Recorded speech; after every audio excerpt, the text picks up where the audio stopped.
Hello, everyone, and welcome to our 4 at 4 forum. I am your host, Anita Vogel, along with my good friend, Susan Steen. Hi, Susan. Hi, great to How be you here. doing? Good, Good. good. Wonderful. Well, some of you may recognize me from my years with the Fox News Channel, and some of you may recognize Susan from her years at Warner Brothers. And again, we're so happy to be here today. Before we get to our guests, we want to take a moment to thank our sponsor. Our sponsor is a wonderful company called One, and they are finders of lost pets. They have created an amazing app and using Bluetooth technology, put those two together, and they are able to find your lost pets. None of us want to have lost pets, especially at Christmas time. So this may be something, if you are a pet owner, you want to check out, and you can learn more at www.getone.com. And thank you to them for being our sponsor today. Now, we have a very fun and enlightening and very topical show for you today. We have with us David Eads. He is the CEO of the Tournament of Roses Parade, and his friend, Paul Gomez, who is the Senior Vice President at Wells Fargo. They are with us today. Gentlemen, thank you so much for taking time out of your busy schedules to join us. Sure. Thank you so much for the invitation to be here today. Yeah, Thank you it's so great much. to have you guys. Thank you. David, let's start with you. Why don't you quickly tell us about yourself, and give us your background with the Tournament of Roses Parade? Sure. I'm a product of growing up in the Midwest. Used to watch the Rose Parade and the Rose Bowl game every New Year's Day. Dreamed about maybe one day being able to go to it, and moved to LA back in 2000. So I've been out in Southern California for about 20 years. I've been with the tournament now as CEO for 4 years, working to produce both the Rose Parade and then also the Rose Bowl game and all the other events that we do around the holiday season. Wow. So your position really a dream come true for you then? Very much so. I mean, I never thought I'd be sitting in this chair, and by a lot of luck and maybe a couple good moves that I landed here. Well, I'm sure some smarts and talent as well. Paul, how about you? Tell us about your background. Sure thing. So I've been actually with Wells Fargo for 4 years, born and raised here in Southern California. And so, just an amazing experience to be a part of the Rose Parade and a sponsor of the Rose Parade for about 4 years that I've been here. But the bank has been a part of the Rose Parade from very early on. Yeah, the bank has had a long history with the Rose Parade. So that is terrific. Okay, now that we know a little bit about you guys, let's dive right into some questions. And I want to remind our YouTube audience, anyone with a question, go ahead and type them in on the comments section, and hopefully we can get some of those questions in there as well. But David, a few years ago, I had an opportunity to cover the behind the scenes of the Tournament of Roses Parade with the Fox News Channel. We went out and did a story, and I really saw the operation firsthand. And boy, it is amazing. I think we might have some of those pictures that we can bring up, but there are thousands of people work. There I am. With my producer, and we're getting ready for a live shot, and you can see the beautiful roses, and behind me is just a sea of people working on these floats. And I know a lot of people are sad because the parade is going to be sort of different this year, but why don't you tell us how people are still going to get this to see the floats, but just in a different way, right? Yeah, unfortunately, back in early July, we had to announce that we were canceling the parade, obviously due to the COVID implications. And now in December, we made the right decision, obviously, with what's going on here in Southern California. It takes, as you saw, it takes thousands of volunteers working many hours to get the parade, into place.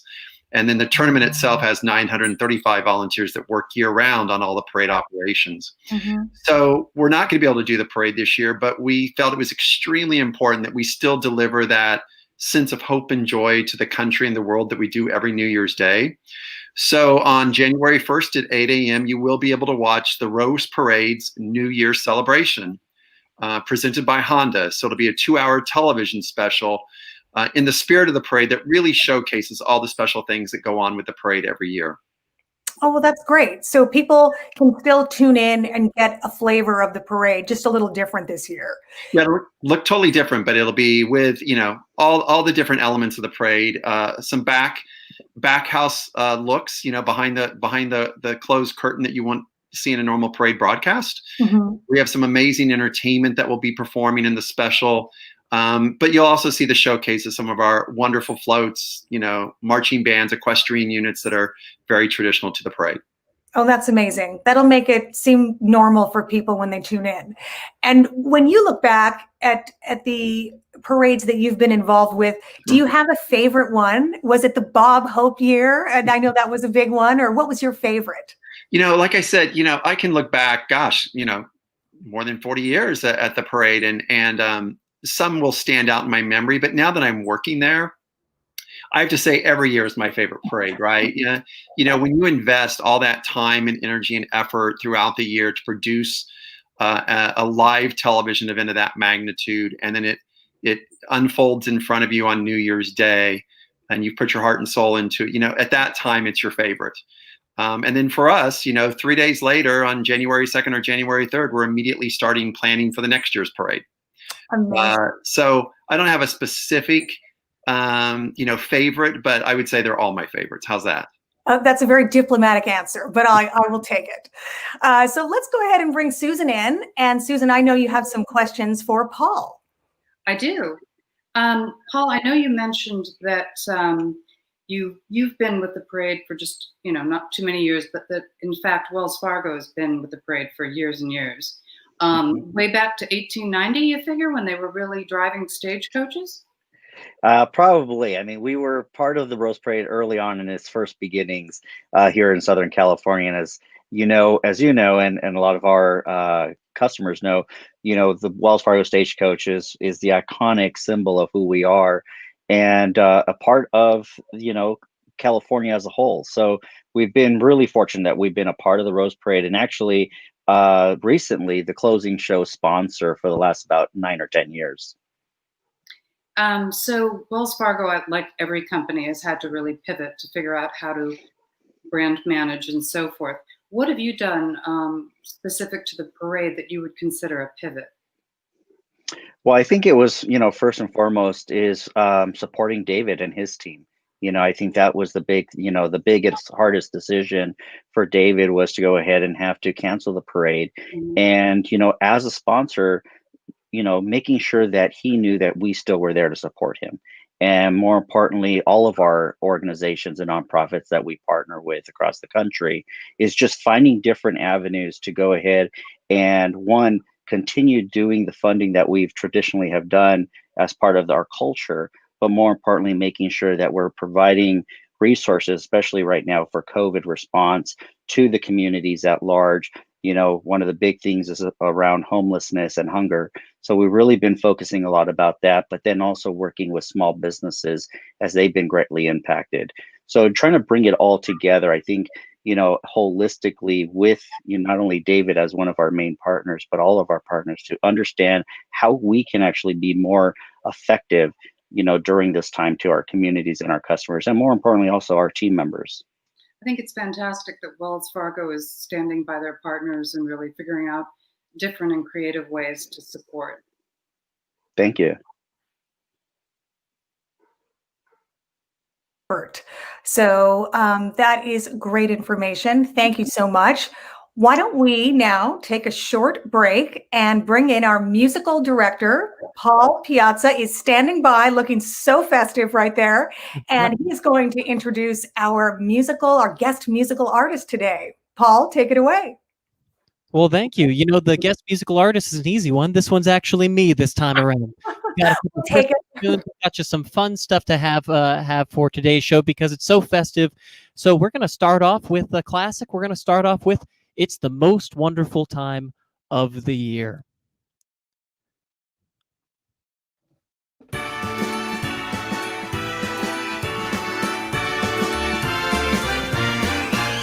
It's the most wonderful time of the year, with the kids jingle belling and everyone telling you'd be of good cheer. It's the most wonderful time of the year. It's the happiest season of all. With those holiday greetings and gay happy meetings when friends come to call. It's the happiest season of all. There'll be parties for hosting, marshmallows for toasting, and caroling out on the snow. There'll be scary ghost stories and tales of the glories of Christmases long, long ago. Most wonderful time of the year. There'll be much mistletoeing and hearts will be glowing when loved ones are near. It's the most wonderful time of the year.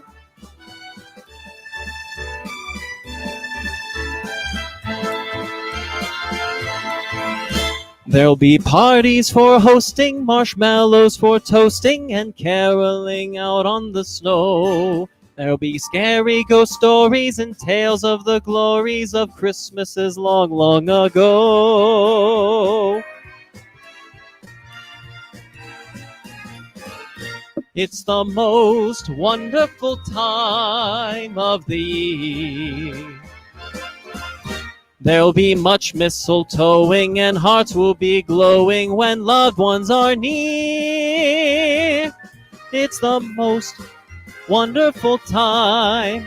Yes, the most wonderful time. Yes, the most wonderful time of the year.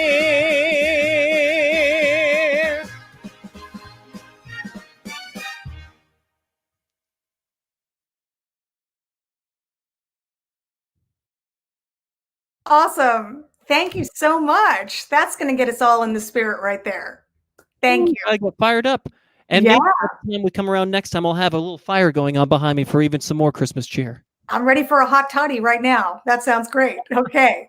All right. Well, let's continue for the meantime with our guests. Let's bring back in David Eads and Paul Gomez. And my next questions are for you, Paul.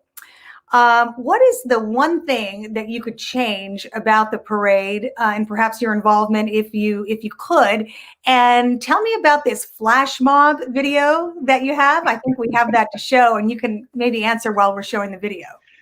Sure, absolutely. I mean, I think as one of the hardest parts is just getting up so early in the morning for day of parade, right? Yes. So I think, overall, David and I kind of joke about it. Some of the changes that we've recommended is been implemented. And one of those has been a little bit more music activations, music guests, and, performances, live performances, which has really brought the parade together. So that's the one great thing about David. He listens to our recommendations and somehow or another gets implemented. Yeah, and I can only imagine from working in TV news how early you have to get up. You probably don't even sleep at all the night before the parade. There is just so much to do. And you're right about those musical performances. I know, as a viewer at home, I love seeing those. Those are just fantastic. I know you touched upon this before, but maybe you can just talk again about, silver linings with the COVID-19 pandemic. I mean, sometimes there are unexpected blessings to come out of tragic situations. Is there anything else that you want to mention that you've discovered during this time? I think the big thing is the importance of family and personal time, right? This pandemic has really put a pause not only just on our everyday life, but then more importantly, the importance of family as a whole. And I think that's one big piece that the parade also brings together is families, to celebrate the new year. And so for me personally, is just focusing on one's health and more importantly, spending that additional time with family. We're all so busy with the hustle and bustle, and it's just really nice, once again, as a kid, being able to sit at the dinner table with my family and having those conversations, which has been an amazing opportunity for everybody. Yeah, I definitely think families are having more dinners together now for sure. And I understand our director has that flash mob video now, so I don't want to let you get away before we show that. So let's go ahead and bring that video up, and maybe you can tell us what's going on here real quick. Sure. Been trying to see for years, and I got nothing soldiers climbing this rope right here, right here. And if there's a man upstairs, he keep bringing me rain. But I've been sending up prayers, something's changed. I think I finally found my hallelujah.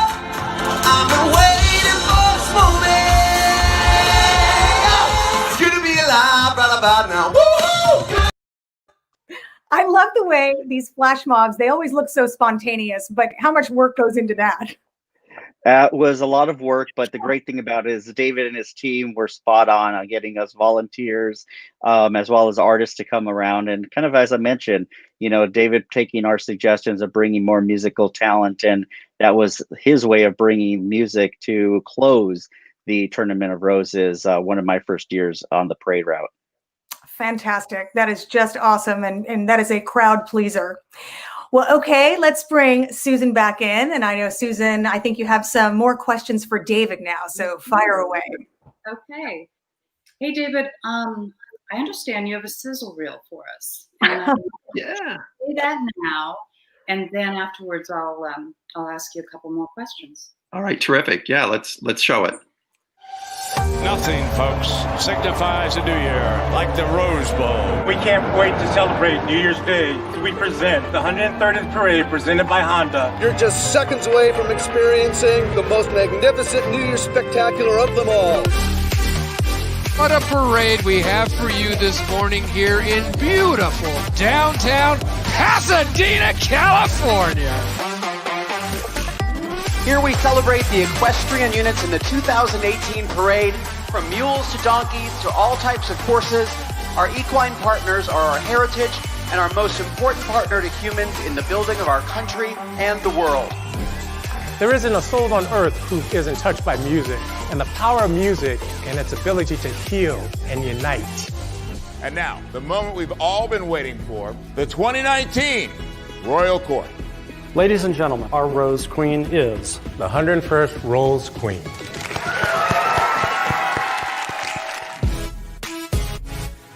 We're volunteering on the Chipotle float. When I was a young child, I would watch this parade every year. It just set in my mind that one day I wanted to volunteer, and it just happened it was today. There's just something that keeps you ticking, and you want to see this project go all the way to the finish, and the satisfaction of seeing something that you poured your blood, sweat, and tears into roll down that parade route, it's just something you can't describe. Let's get this party started!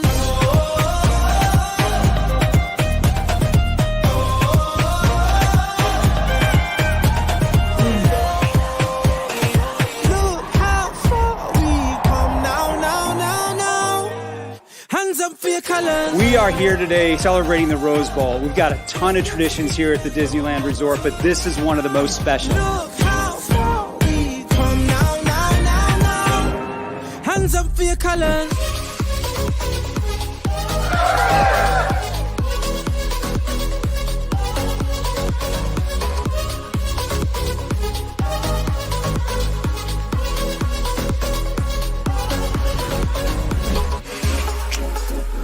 Just to have the opportunity to be back here to get inducted into the Hall of Fame of the Rose Bowl is a special thing for me.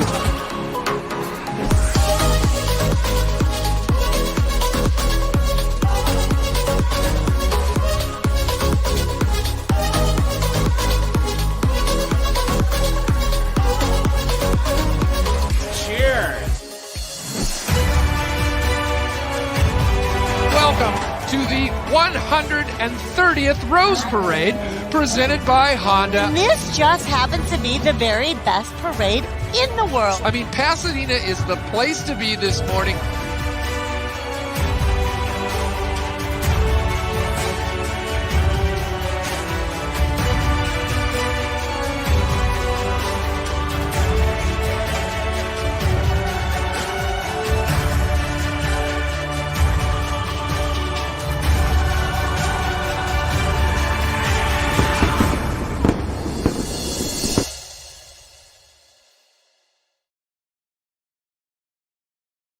That was fabulous. Wow. That was really something.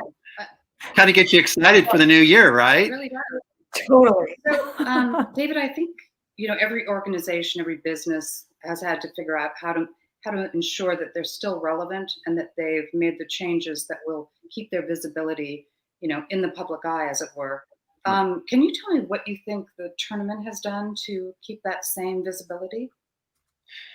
We've done a couple of things. As I mentioned earlier, we pivoted from doing a parade it's just not possible underneath COVID to do this television special. And we've brought on, again, many of our corporate partners to be part of that television special that'll air on New Year's Day. So again, reaching an audience in the United States of more than 40 million people, and it will also carry with all of our international broadcast partners to about 120 countries. So, we felt really good that that'll keep our brand out there. It will be different. It will not be the Rose Parade. But it keeps us very relevant, keeps us visible. And again, we're able to continue our tradition of bringing that hope and joy to the new year. And then as Paul mentioned, we put a real focus on our community relations efforts and how we should be investing in our community, during this very difficult time. So again, we focused on food scarcity. We made a $100,000 donation to the LA Regional Food Bank to provide food to the different food banks in the Pasadena region. Our volunteers over the summer delivered more than 50,000 meals to LAUSD students over the summer months when they would not typically be in school and getting their breakfast and lunch programs. We recently did a lot of things around Thanksgiving with donations, turkey donations, and food donations. And so again, we took this as an opportunity to really show that we're a true community partner and really engage in the issues that are negatively impacting people. And within this region, access to food and food scarcity is a major problem, as we've all seen, with people waiting in line for hours to pick up a bag of food at one of the sites here in Southern California. So that's really what we did, was try and, find a substitute for the parade, not the parade itself, and then really engage in the community in a much deeper and more meaningful way. I think that's fantastic. I know that the school program in particular is something that was very much in need. And so many kids, that's where they get their nutrition, or those meals. And if they didn't, so stepping up for something like that is just fantastic. I imagine you'll be sort of checking on what the metrics are around how this particular year's event is received, given that there won't be any parade. Yeah, when we announced the cancellation of the parade, obviously we got a lot of feedback from people about, their disappointment with us being unable to host the parade, and, people that it's been part of their family traditions for generations. Yeah. But, the health and safety of our participants had to be our first priority. We have more than 6,000 participants in the parade itself. And how do we ensure that, we're in the middle of a pandemic, that we can keep those people safe? So while it was an easy decision to make, it was the right decision. It was really difficult. Our hope is, again, that like everybody, we just got to get through this pandemic. We have to get to the other side.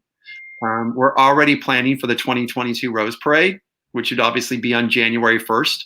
So about a year and 3 weeks away. And we believe, at that time we'll be able to gather again and bring people together again and really celebrate that new year in the fashion that we traditionally love. This year, it's just not possible. And the hope that we all have is that we make it through this together. We've seen the losses that, have our country has seen, our region has seen, the world has seen, and it's just tragic. And so, doing the things we need to do, and you're going to see that in our television special about wash your hands and, wear your face mask and social distance. All those things are really important now. And that's the messaging that we want to bring to people, is to remain safe, stay within your household units, and we're going to get through this pandemic together. Well, clearly you've made the right choice, as all of us can attest to, with what we've gone through after Thanksgiving and what we probably will go through with Christmas. Yeah. And then next year, January 1st, 2022, you're going to have people clamoring to participate like never before. You'll be so popular. That is the hope, but understand now there's a lot of pressure on me, right? It's like, we've got to deliver an amazing parade in a year. And obviously our team and our volunteers are working towards that right now. And we are really excited about the future. We're excited about bringing people back together, and that is our focus. You know, we do these amazing events that bring people together and celebrate that hope and joy of the new year. And there's no better way to do that on New Year's Day than with the Rose Parade. I also think people will really value it because a lot of us are realizing the value of things we've previously taken for granted. Yeah. I was going to say the same thing, Susan. Exactly. I mean, and you know, with the parade, absence makes the heart grow fonder, right? People are, Susan said, they're going to be clamoring for that next parade and really feel how special it is. I hope so. I mean, that's our belief too.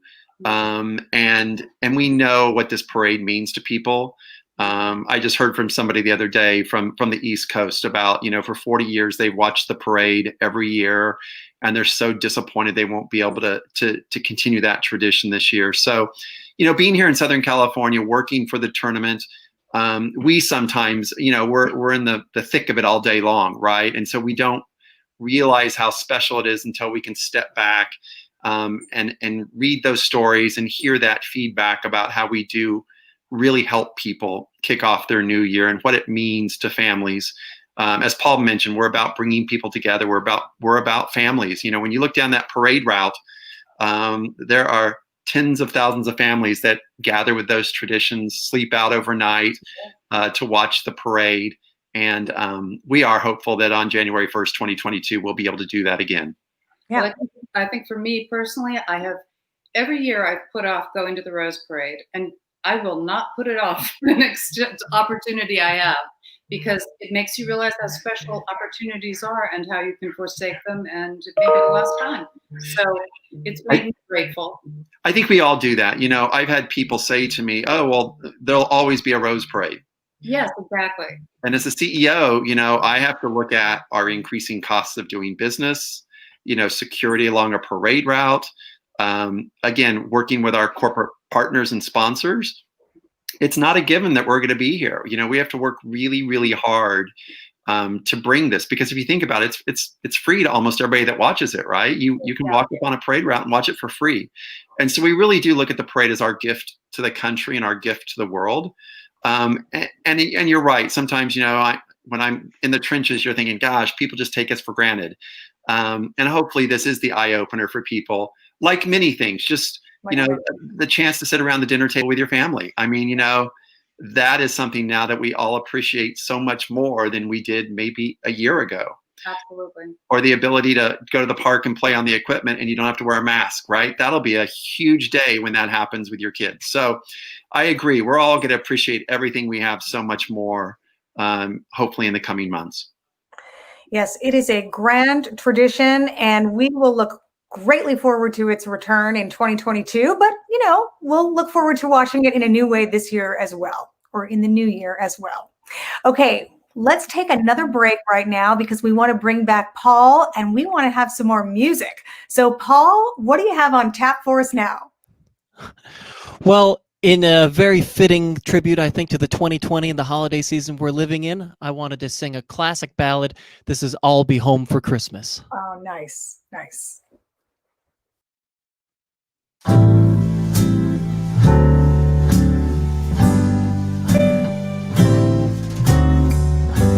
I'll be home for Christmas. You can count on me. Please have snow and mistletoe and presents on the tree. Christmas Eve will find me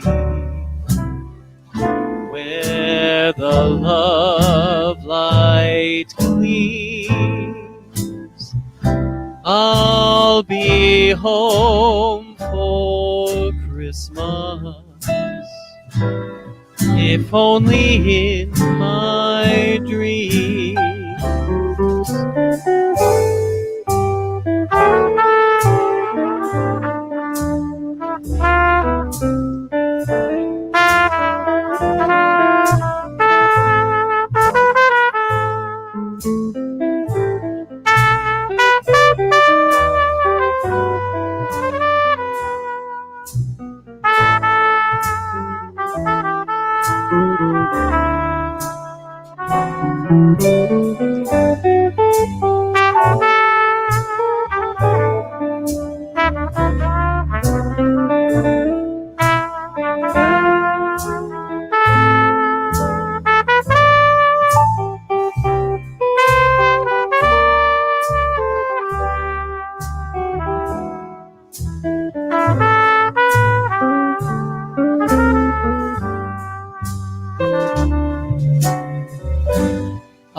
be home for Christmas.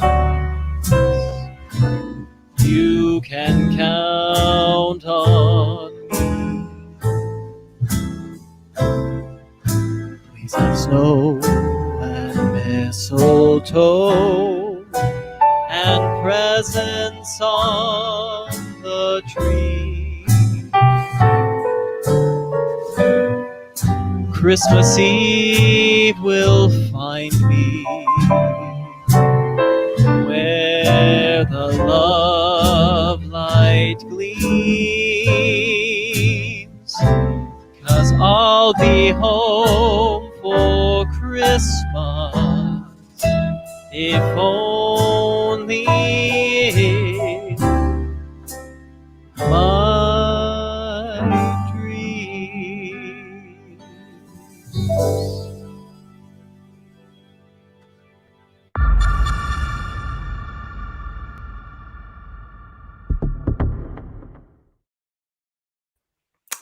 That was beautiful. Thank you so much, Paul. Didn't you enjoy that, Susan? Fantastic. I really enjoyed it. Love Wow. the sweater, love the fire. I know. It just feels like Christmas is here already. Well, let's get a few final questions in from our guests. I want to ask David a couple of questions. I bet a lot of people are wondering how you are replacing the sponsor dollars. What are you doing to replace those millions of dollars you receive every year to put the parade on? Well, again, we're like everybody. We, as a small business in a sense, we've had to pivot, and we're not going to replace all the sponsor dollars we've lost. We were, with this television special, able to generate new revenue that we've never had before, with the segments that we're working with our corporate partners on. So that was terrific. And then with all of our current sponsors, it was important that, as Paul mentioned, to really hang with us during a very difficult time. And we'd asked all of our partners to roll over. Basically, there's no investment this year because we don't have a parade, but obviously we'll have a parade next year, and we'd like you to stay with us as a corporate sponsor and a corporate partner. And for the most part, everybody agreed to do that. So obviously that allows us to be sustainable for the future. So we've tried to identify new revenue streams, obviously reduce expenses down to the minimum, and then position ourselves for the future when we come out of the pandemic. Yeah, that's fantastic. Another thing, I don't know if we touched on this before, but a lot of people are probably also wondering about the Rose Bowl game. What's going on with that? Yes, so the game is still planned as of today for January 1st at 2 p.m. And again, that's our signature, right? That on New Year's Day afternoon at 2 p.m., live from the Rose Bowl Stadium in the Arroyo, this amazing setting with the San Gabriel Mountains in the background, and the sun setting over them. Unfortunately, obviously, under COVID restrictions, we will not have any fans in the stands. It'll be a game played with no fans. But we are still hopeful that college football continues to move forward over the next 2 to 3 weeks, and that we will be able to host that game. And again, that's a tradition that's 105, 106 years old. Wow. And, sports fans across the country, again, look forward to watching that game on New Year's Day. And we really want to be able to bring that sense of normalcy and tradition to people all across the country. So we're still very hopeful. Obviously, we're concerned with the rise in COVID and what that could mean. But this time we are still planning for the game on New Year's Day. Yeah, and that is going to be such a comfort, not only to sports fans, but to non-sports fans too, just Right. knowing that the game is on. And it does provide that sense of normalcy, that sense of tradition, that sense of, okay, the game is on, we're starting a new year. So that is fantastic. I know we asked Paul before, and he gave his thoughts on, how COVID-19 has sort of changed his mindset about things. And what about for you and the parade? Have you learned anything that you're doing differently this year that you might implement in years to come? Well, we've certainly learned how to work remotely, right? That's a all of us. And we're an organization. Our 935 volunteers work on 32 different operating committees to put the parade together. And we've always been an organization that focuses on meeting in person and having that that, you have to be in town, you have to work on these committees. And we obviously, of course, over the course of this year have learned that you can do a lot remotely, right? And so I think that'll continue in the future. Sure, we still want to get together, but we can also be very efficient working in different ways. We've also been able to step back. As you saw in that video, we do much more than just a parade and a game. We have everything from the Equest Fest that Wells Fargo has sponsored to our Band Fest event. We implemented Sip and Savor, a food and wine festival, several years ago. We have our post-parade event. We actually do programming throughout the year. But without the parade this year, we've been able to take the past 3 and 4 months. We created what we called reimagine teams. And all of our planning committees are looking at how do we reimagine ourselves? We've got this time now to step back and really evaluate what we do and how we do it. And is there a better way to do it? And we've never had that luxury before because, like I said, when we finish a parade on January 1st, 2 or 3 days later, we start planning for the next year. So we're constantly in that operational mode of execution. And this year, we really have had that time to step back, evaluate, examine, and reinvent ourselves in a lot of different areas. So it'll be exciting to see those results that have come out of that planning and how that impacts our parade in 2022. Yeah, I'm sure it'll be better than ever. I have no doubt. Well, I think we want to bring now Susan and Paul back in. Susan, I know you have some final thoughts and some final questions for Paul. Well, yes, I wanted to ask you, Paul, what's your favorite part of the parade? You seem like a fun guy. I would honestly say once, my arrival at the parade route, is not as early as David and his team, but, I'm probably on the route about 4 o'clock, getting our team ready and doing interviews. But really my favorite part is when that sun is coming up and you see the floats before they go off onto the route, and just the energy, the high energy of everyone on the parade route, in the grandstands, getting there. I mean, that's really one of my favorite parts of, being a part of this the last 4 years. And, as you mentioned, Susan, definitely take up that opportunity to go, because I was fortunate enough last year, or 2 years ago now, to take my grandmother, which was her wish to go to the parade. Lovely. And to have my grandmother and my parents with me, to see the parade going down the street there was just amazing. That's fantastic. What a great opportunity. And aren't you so glad you took it? Oh, yes. And my grandmother now continuously asks. So, David, I'm always on the hook because my grandmother keeps asking about the parade. And so I'm going to have to remind her to just tune in. Well, tell her to hang out till 2022 and you'll do it again, maybe. So your team arrives at 4 a.m. or before that? Yep, we arrive around 4 a.m.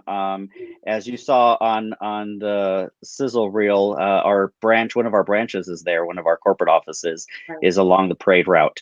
And so we arrive there to get, as part of the closing show, making sure that all of our talent arrives on time and gets through the additional, security lines that has really been needed with all the events that have been going on. So we get there about 4 a.m. And as part of the closing show sponsor, we do live interviews there in front of the tournament house.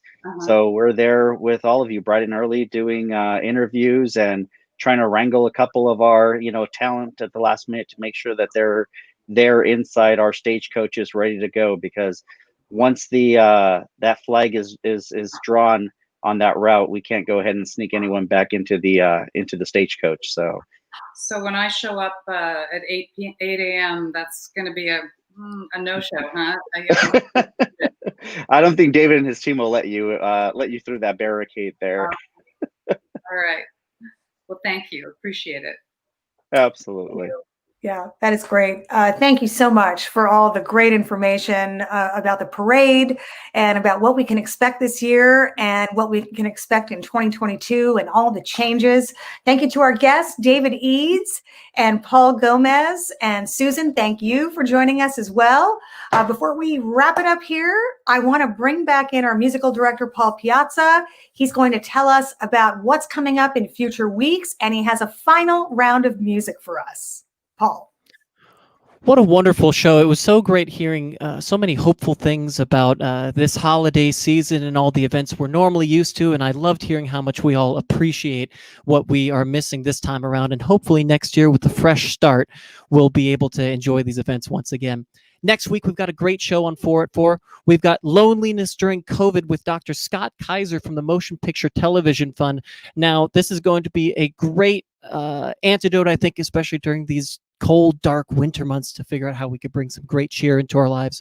And with that said, you can see all of our upcoming programs at 4at4.peoplemedia.live.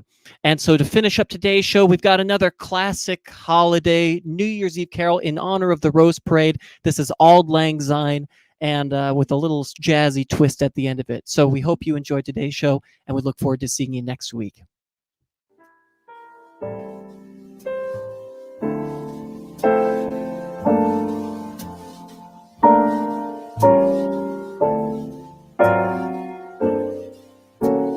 Put on your Scottish brogues, everyone. Should auld acquaintance be forgot and never brought to mind?